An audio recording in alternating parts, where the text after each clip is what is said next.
দীর্ঘ ৬,৩১৪ দিন পর বাংলাদেশের আকাশে এই বাক্যটির মাঝে কি আছে কেউ কি বলতে পারেন?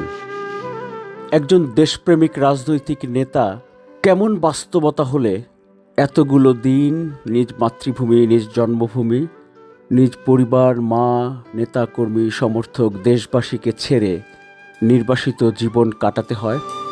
কী জন্যে বলেন তো? শুধুমাত্র রাজনীতির কারণেই তো? তারেক রহমান ঠিক এই যে ৬,৩১৪ দিন আগে যখন এই বাংলাদেশের মাটি থেকে আকাশে উড়ে লন্ডনে গিয়েছিলেন, তখন এই দেশের মাটিতে, এই দেশে তারেক রহমানের শেষ স্মৃতিটি কি বলেন তো? তারেক রহমানের শেষ স্মৃতি হচ্ছে হাসপাতালের বিছানায় মৃত্যুশয্যায় যন্ত্রণাকাতর এক প্রাণ, তখন পাশে বসা তার মা সন্তানকে তখন বুকে নিয়ে জড়িয়ে ধরবে, সেই সামর্থ্য সন্তানের ছিল না, সক্ষমতা। এতটাই অসুস্থ, ব্যথায় ছটফট করছিলেন তারেক রহমান।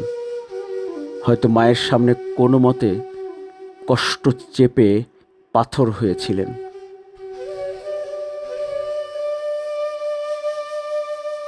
মা আর সন্তানের সেই দৃশ্যটি আসলে দেশের মাটিতে, এই বাংলার মাটিতে মা ছেলের শেষ স্মৃতি এখন পর্যন্ত।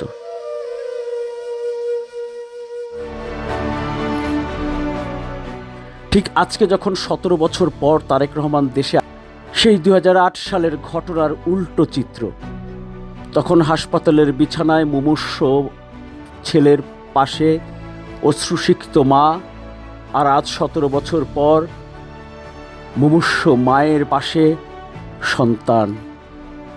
মা আজ সন্তানকে চিনতে পারবেন কিনা সেটি হয়তো একমাত্র আল্লাহ তাআলা জানেন। কেমন আছেন তিনি, মা কেমন আছেন? দেশের মাটিতে তারেক রহমান মায়ের সাথে এই ১৭ বছর পর যখন দেখা, তখন মা হাসপাতালের বিছানায় মুমূর্ষু, আর সন্তান সেই ১৭ বছর আগে মায়ের ভূমিকা। তারেক রহমানকে কখনো কাঁদতে দেখেছেন? দেখেননি।